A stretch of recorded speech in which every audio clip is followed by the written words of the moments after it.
Vamos lá, pessoal, continuando. Teoria geral das funções. Então, aqui a gente vai fazer uma parte geral das funções para depois entrar nas principais funções, né? Que são as funções afim, função quadrática e exponencial, que o PISM cobra aí, né? Nesse PISM 1, primeiro ano, ok? Então, vamos lá. Começando aí já por uma questão que ele fala. Dado esse gráfico, então ele tem esse gráfico aí, e ele traz para a gente, né, no plano cartesiano abaixo, está representado o gráfico da função. Então, esse símbolo aqui, ó, significa a função está definida, esses dois pontinhos a gente lê, está definida do menos 3 a 8. Então, a gente olha aqui no nosso gráfico, no nosso gráfico aqui, a gente tem o gráfico do menos 3 até o 8. Então, é isso que ele está dizendo para a gente, é o domínio, né, da função.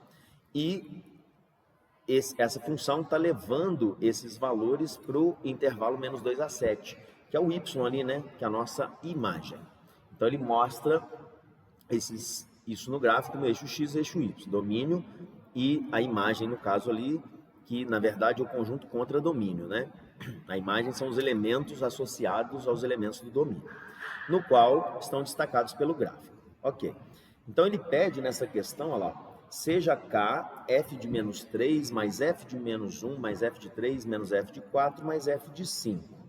E aí ele pergunta qual o valor de K quando f de x é igual a K. Então, primeiro, vamos resolver f de menos 3, f de menos 1. Então, vamos fazer aqui. f de menos 3. O que significa isso?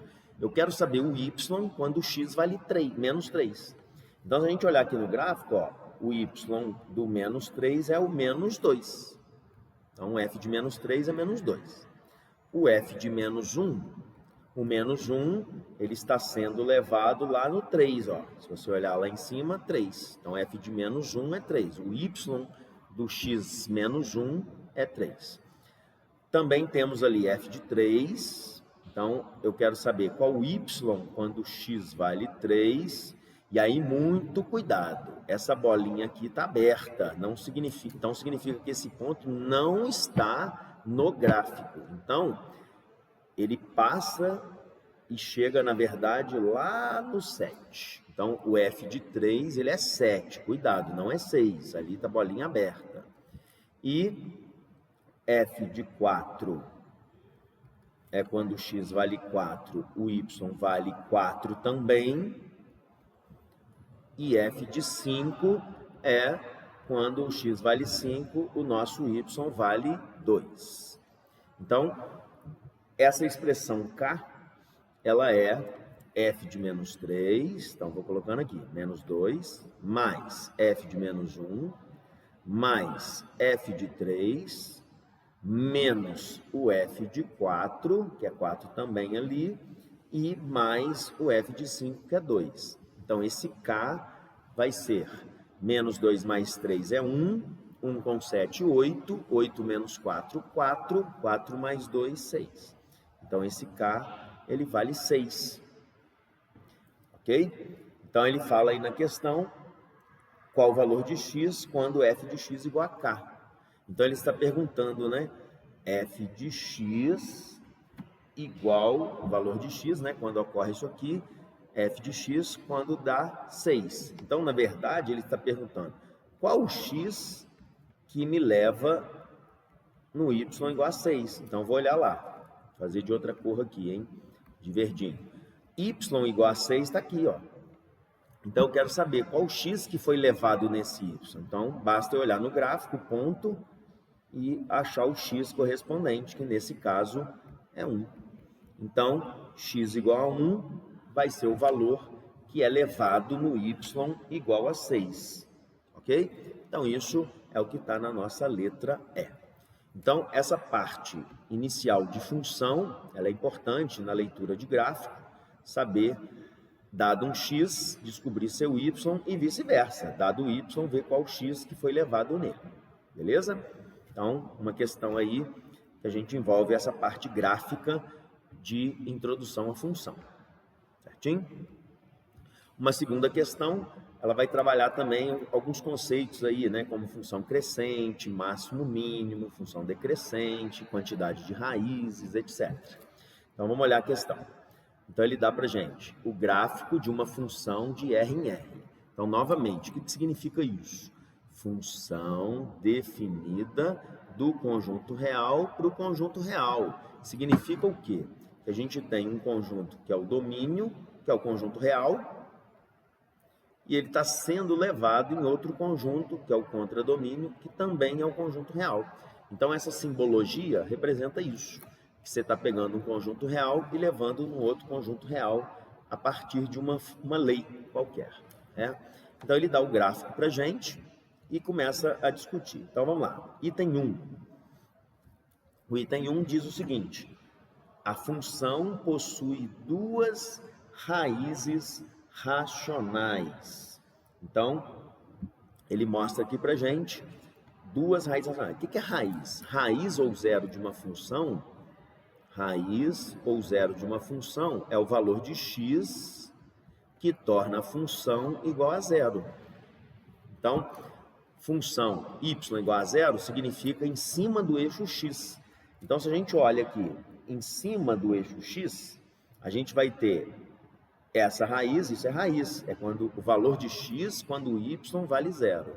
Então, ali eu tenho a raiz menos raiz de 23, eu tenho a raiz menos 3, também a raiz 3 e a raiz de 23. Então, são as 4 raízes que essa função tem. E aí, ele fala que duas são racionais. Realmente, esse número aqui, ele não é racional, ele é irracional. Então, ele não pertence aos racionais. Da mesma forma que também não está nos racionais. Então, os únicos que são racionais, que podem ser escritos na forma de fração, é o menos 3 e o 3. Então, esses dois são números racionais. Logo, esse item 1, ele é verdadeiro, ok? Agora, a gente vai tratar sobre máximo e mínimo, no caso aqui, mínimo, né?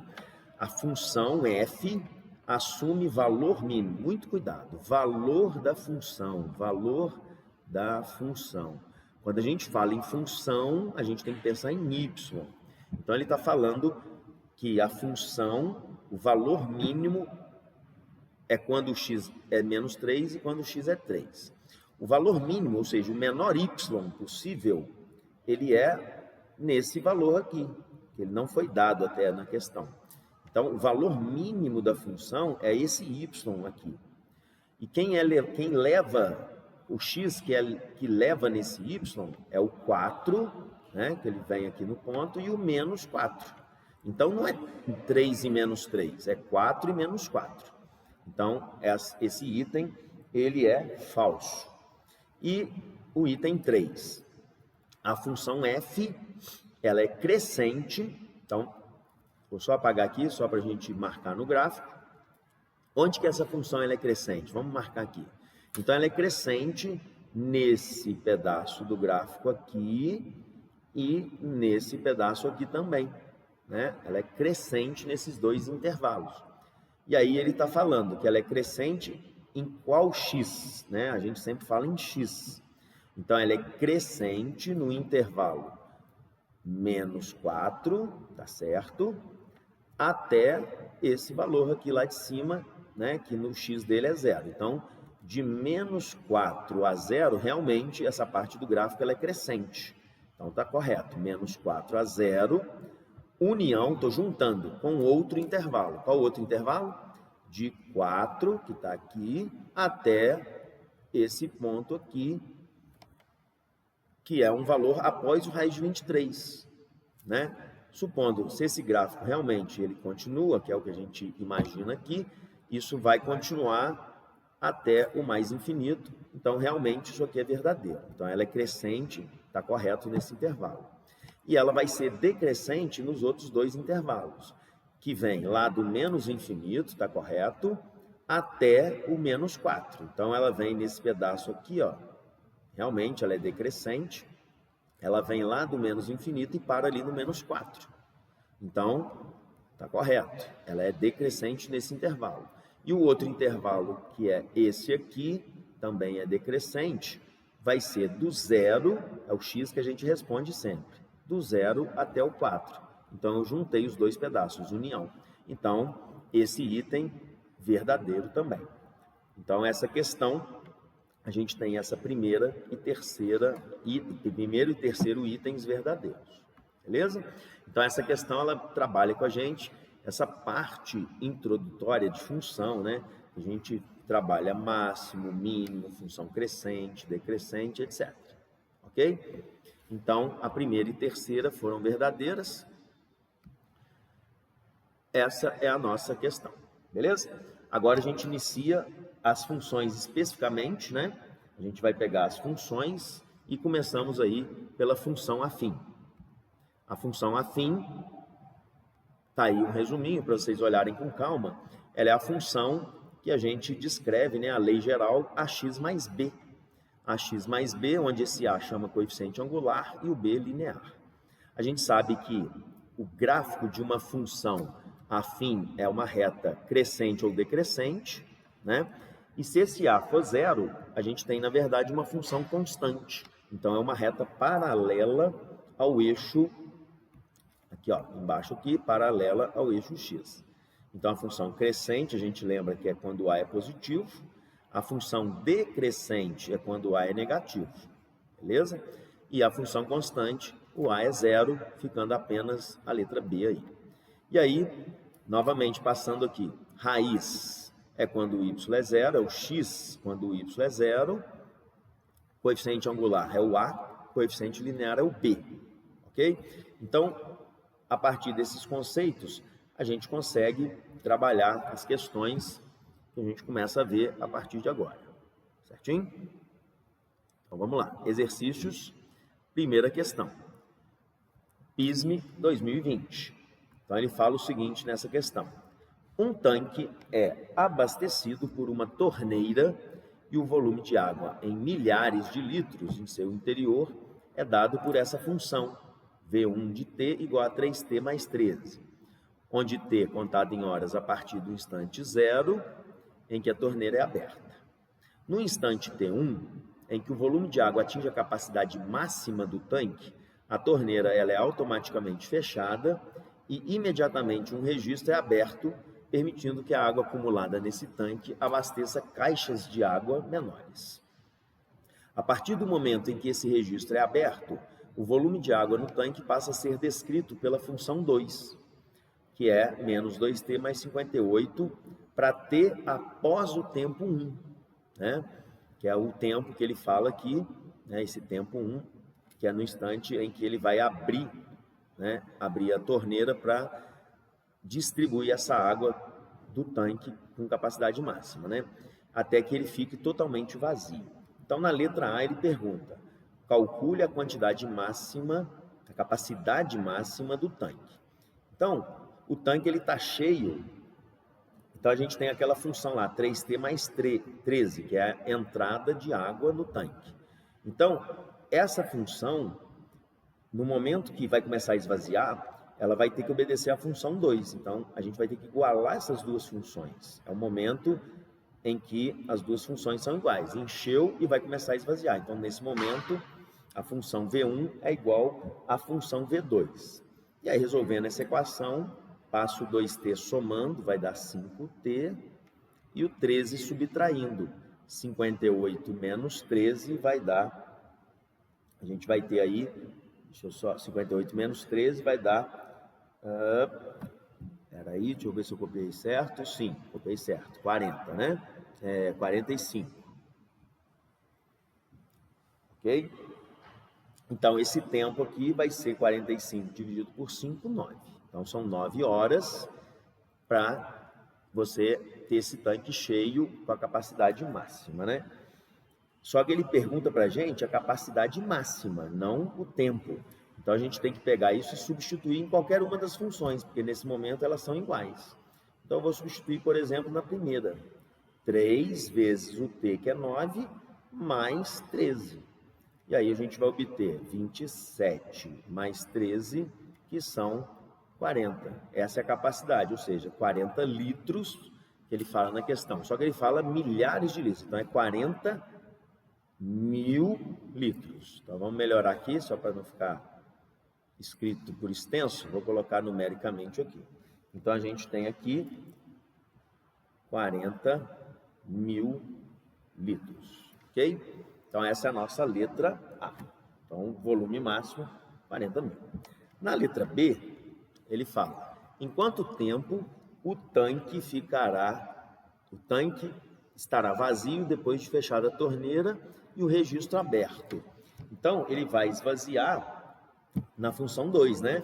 Então eu quero saber quando que isso vai, em quanto tempo ele ficará vazio. Então o volume vai ser 0. Então basta a gente pegar, igualar a 0 a função menos 2t mais 58. E aí resolve a equação, passo 2t somando, e aí a gente obtém 29, né? Que é 58 dividido por 2, 29 horas. Então 29 é o total de tempo para ficar vazio. Só que ele pergunta em quanto tempo o tanque estará vazio depois de fechada a torneira. A gente descobriu que demora 9 horas para encher e 29 para encher e esvaziar. Então, só para esvaziar, o tempo vai ser o quê? 29, que é o tempo total, tirando o tempo que demora para encher. Então, 20 horas é o tempo que ele vai demorar para a gente esvaziar esse tanque, ok? Então, é uma questão aí, foi questão aberta do PISM 2020, que trabalha com essas funções, principalmente aqui a igualdade, né? E aqui que é nada mais do que a raiz da função, que é o raciocínio da letra B, beleza? Passando aí, próxima questão.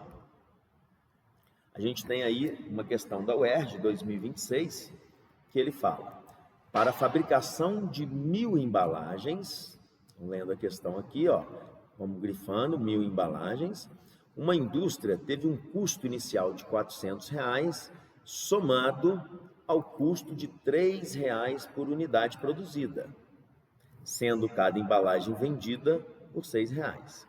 Então, se a gente reparar aqui, ó, e ele dá até a função aqui embaixo, não precisou nem montar a função, ele já deu a função. A função custo vai ser os 400 fixos, então 400 mais R$3 por unidade, que ele chama de X, 3x. Isso se, ele fala aqui, né, de 0 até 1000 embalagens, porque ele dá 1000 embalagens no total. Sabe-se que o custo, então esse custo é fixo. O custo, e ele vende, aqui voltando rapidinho, ele vende por R$6. Então, a função venda é R$6 vezes quantidade de embalagem, X. Então, que também é de 0 a 1000, que são o total de embalagens. Sabe-se que o custo total de produção CX e o valor obtido pela venda das embalagens VX são essas funções, beleza? A gente poderia, né, a questão poderia até não dar essas funções e a gente ter que montá-las, mas ele já deu para a gente. Então ele pergunta: para alcançar o lucro mínimo igual ao custo fixo inicial mais 100, quantas devem ser fabricadas, quantas embalagens? Então ele está perguntando para a gente sobre o lucro. Então a primeira coisa é a gente achar a função lucro. O lucro, a gente sabe que é venda menos custo. Então eu vou achar a função lucro. Venda, 6x, menos custo. Cuidado, a função custo ela é uma expressão, então tem que ter parênteses. 400 mais 3x. Então, essa nossa função lucro, ela vai ser 6x menos 400 menos 3x. Então, a nossa função lucro, 6x menos 3x é 3x menos 400. Então, essa é a nossa função. 6x menos 400. E aí ele pergunta, para alcançar o lucro mínimo igual, então ele fala que o lucro vai ser igual ao custo fixo. O custo fixo é 400, que ele fala na questão lá em cima. Então, custo fixo 400 mais 100. Opa, então ele quer que o lucro seja 500. E aí a função lucro é 3x menos 400, eu vou igualar. 3x menos 400 é 500. Passo 400 somando, 900.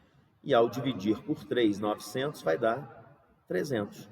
Então, esse x, o x é a quantidade de embalagens. Então, a gente vai ter 300 embalagens, que é o que a gente tem aqui na letra C. Ok? Então, uma questão aí interessante, que envolve lucro, que a gente sempre usa, né? Venda menos custo. Beleza? Então, a função afim aplicada aí numa questão prática de lucro. Ok? Próxima questão. Vamos lá, voltando aqui, nosso PISM, né? Voltando à questão. Então, a última questão foi feita. Deixa eu só voltar aqui, que a gente passou um pouquinho. Deixa eu só voltar nos slides. Um minutinho. Então, a gente tem aqui, onde a gente parou. Aqui a gente já passou para a função quadrática. Tá aqui, vamos lá, repassando. Função afim. Fizemos os exercícios, então essa primeira questão, e fechamos com essa segunda. Então, próxima questão. O ERG 2024. Um professor precisou ajustar as notas X dos seus alunos, transformando-as em Y por meio de uma função afim, a X mais B. Dessa forma, a maior nota alcançada, que foi 60, passou a ser 100, e a menor, que foi 10, passou a ser 60. Aí ele quer saber, o aluno que tirou 30, vai ser a nota alterada para quanto? Então, ele está fazendo para a gente, ó, de 60 obtivemos 100. Então, eu vou montar aqui um ponto. Para x 60, foi mudado para um y 100. E da mesma forma, para x igual a 10, a nota foi mudada para um y 60. Então, a gente vai achar a função e depois a gente aplica o 30 nessa função. E aí, lembrando, né, como que a gente acha a equação dessa função? Eu tenho 2 pontos, então é só trabalhar com a lei geral. Vou substituir esses 2 pontos na lei geral. Então, o y dos pontos, o y do primeiro ponto é 100 e o x do primeiro ponto é 60. Então, estou substituindo e aí cheguei numa equação com 2 variáveis. Isso já nos indica que a gente vai ter que fazer sistema, né? Então, vou guardar aqui essa equação. A outra equação, mesmo raciocínio. 60 é o nosso y e o nosso x é 10. Então, obtemos a seguinte equação agora. Ó, 10a mais b igual a 60. E aí, nesse momento, a gente está com um sistema e a gente vai resolver esse sistema por algum método, ou da adição ou da substituição. Vamos fazer aqui, por exemplo, pela adição. Eu vou cancelar o b, então eu vou multiplicar essa equação por menos 1. Então, a primeira equação, ela vai ficar a mesma coisa. E a segunda equação, eu vou multiplicar toda ela por menos 1. Então, a gente vai ter menos 10a menos b igual a menos 60. Ao somar essas duas equações, método da adição, né? O b vai cancelar. 60a menos 10a vai dar 50. E 100 menos 60 dá 40. Então, esse A é 40 sobre 50, dividindo por 10, dá 4/5. Então, esse A gente tem 4/5. Vamos descobrir o B. Vou pegar, por exemplo, nessa equação aqui, ó, 10 vezes o A, que é 4/5, mais B tem que ser 60. Posso cancelar o 10 com 5, que vai dar 2. 2 vezes 4 dá 8. 8 mais B igual a 60. Então, nosso B, 60 menos 8, 52. Com isso, a gente achou a função, né? Então, a nossa função, ela passa a ser o quê? Vamos escrever aqui. Y igual a 4/5x mais B. Certinho? Então, essa é a nossa função, que pega uma nota x e transforma para uma nota y. Então, a gente vai substituir agora, no lugar do x, o valor que ele está pedindo. A nota era 30, então eu quero saber quanto que ela vai ser, para quanto ela será alterada. Então, resolvendo, 30 dividido por 5 dá 6 aqui, 6 vezes 4, 24. 24 com 52, essa nota será 76, que é o que está marcado aqui, né? Que está indicado na nossa letra C, ok? Então, uma questão aí de função, achar função afim, né? A lei geral AX mais B, aplicada aí numa situação prática, né? Onde um professor, por exemplo, quis corrigir as notas dos alunos a partir dessa função, né? Nesse exemplo aí, ok?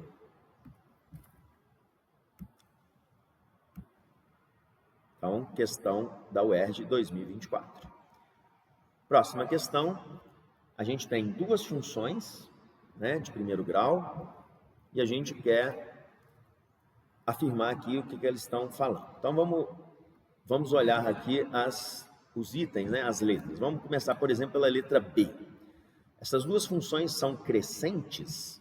Então, lembra que para a função ser crescente, o A tem que ser positivo, né? Então, vou colocar aqui, ó, A positivo, coeficiente angular. O A aqui é positivo, que é 2, só que o A aqui, ele é menos 1, né? Isso aqui é a mesma coisa que menos 1x. Então, o A aqui, ele é negativo. Nesse caso, a função é decrescente. Então, essa opção aqui, ela é falsa. Então, já vou tirar aqui. Não é crescente, a segunda, a G, né? Elas possuem ponto de máximo. Vamos olhar essa letra A. Na verdade, isso aqui são retas, né? A reta crescente, ela é dessa forma, e a reta decrescente é dessa forma. Como essa função, ela vai continuar, ela não vai ter máximo nem mínimo. Então, possui ponto de máximo? Não, porque ela continua, né? Então, ela não possui ponto de máximo, e nem de mínimo também, tá? Letra C, possuem domínios diferentes.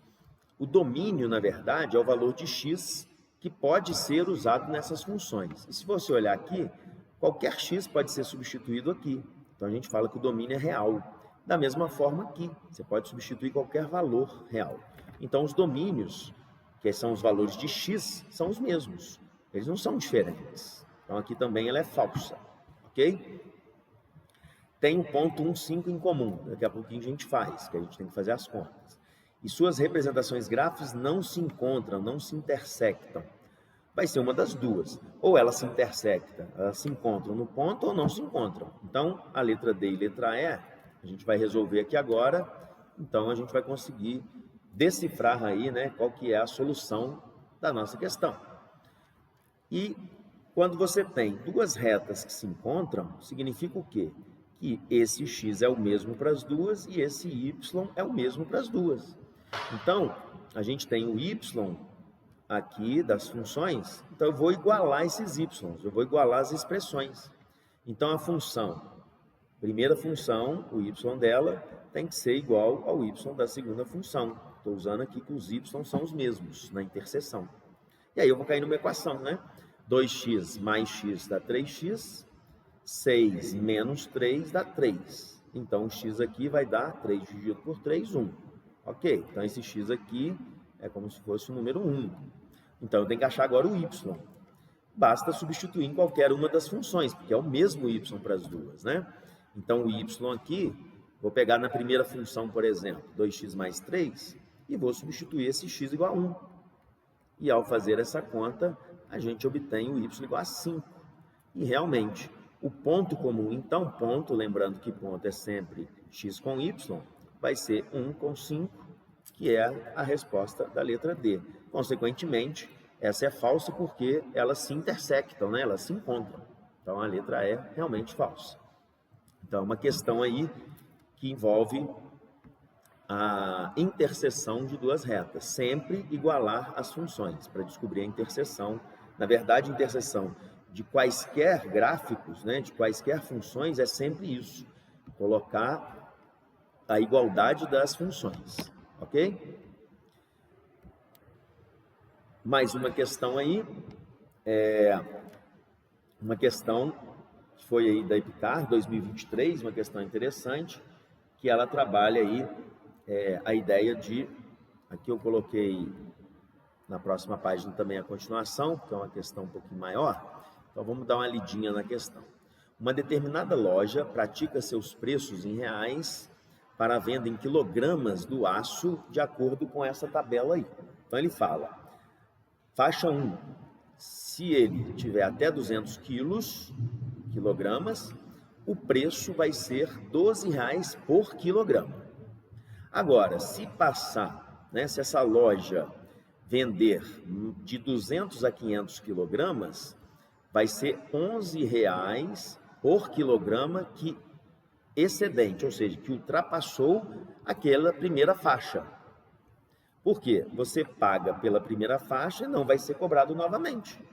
Então, ele vai cobrar pelo que excede. Da mesma forma, se for 500 a 1.000, é R$ 10,00 por quilograma que passou de 500, e acima de 1.000, R$ 8,00 também pelo que passou de 1.000. Então, só para a gente entender, suponha que a gente tivesse, eu vou dar um exemplo aqui. Suponha que a gente tivesse aqui 100 quilos. Quanto que eu pagaria?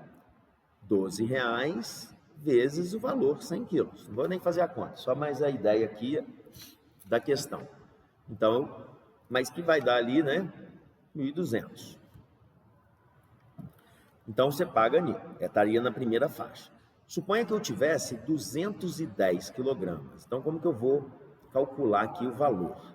Então, eu passei pela faixa 200 quilos, então eu tenho que pagar pelos 200 quilogramas iniciais, mais os 10 quilogramas excedidos, ou seja, que entraram nessa faixa 2.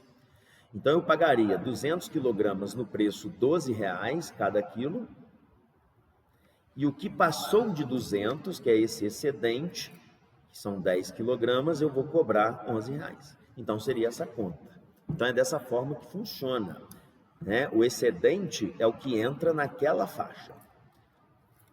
Então, vamos continuar a questão. Fiz esse exemplo. E da mesma forma, é o mesmo raciocínio para as próximas faixas aí.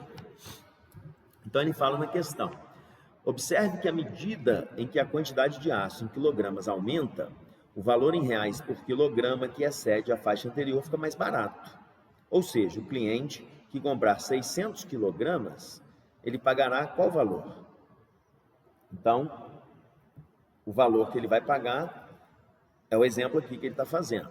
Então, olha só, 600 quilogramas, ele está na faixa 3, certo? 500 a 1.000. Então, ele vai pagar a faixa completa aqui, 200 quilos a R$ 12,00. Então, ele vai pagar 200 vezes 12, que é a primeira conta aqui que ele está mostrando para a gente. Então, 200 vezes 12 vai dar R$ 2.400. De 200 a 500, a gente tem 300 quilogramas aqui.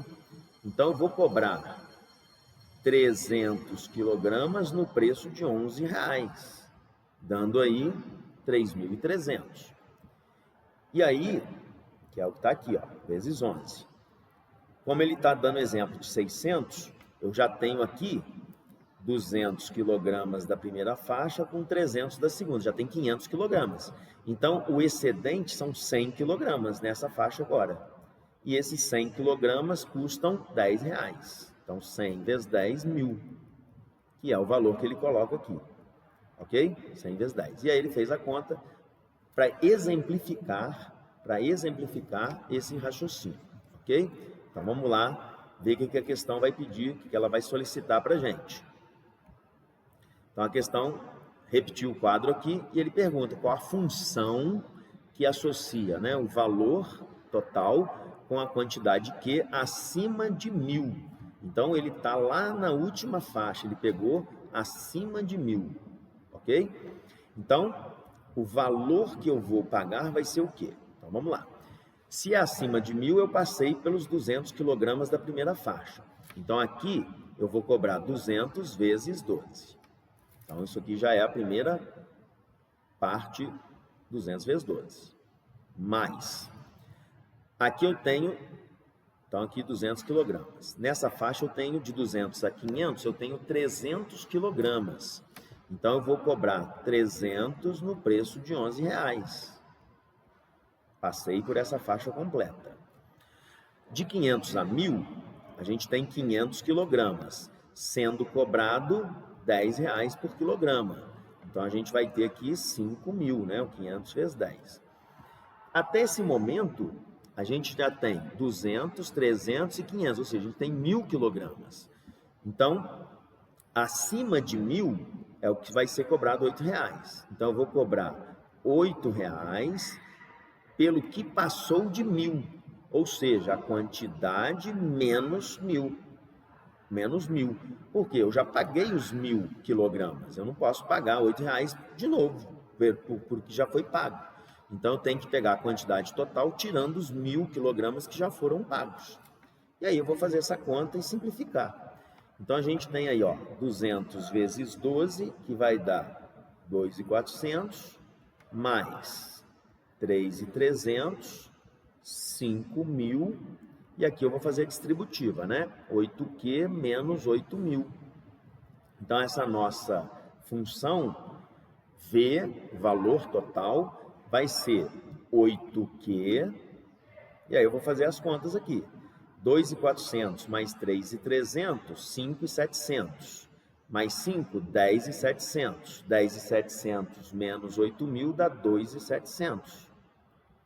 E aí você olha lá, está na letra C. Então essa é uma questão que a gente tem que tomar muito cuidado, que é quando ele exibe aí as faixas de cobrança, né? Se vocês repararem a conta, por exemplo, né, se entrarem aí no site, por exemplo, aqui em Juiz de Fora, né, que é a nossa cidade, a Cesama, que é a empresa que fornece a água, né, fornecimento de água, ela cobra esse raciocínio, ela tem faixas de consumo e cada faixa tem um valor. Então é dessa forma que é cobrado, por exemplo, na conta de água aqui da Cesama. Certinho? Beleza nessa questão importante, tá? Voltando aqui só para revê-la. Então, questão que gosta de estar caindo aí em vários vestibulares. Então, ficar esperto aí nesse tipo de questão, certo? E aí a gente vai dar início agora à função quadrática, né? E aí lembro a vocês para se inscrever lá no canal, né? Descomplica aí, Kelmer, no YouTube, que a gente vai postar vários vídeos aí durante os anos, no ano que vem, esse final ainda também com o PISM chegando aí. Então, vários vídeos para ajudar vocês aí nessa preparação para obter o êxito nesse concurso tão concorrido que é aqui de Juiz de Fora, né? O PISM da Universidade Federal de Juiz de Fora. Beleza?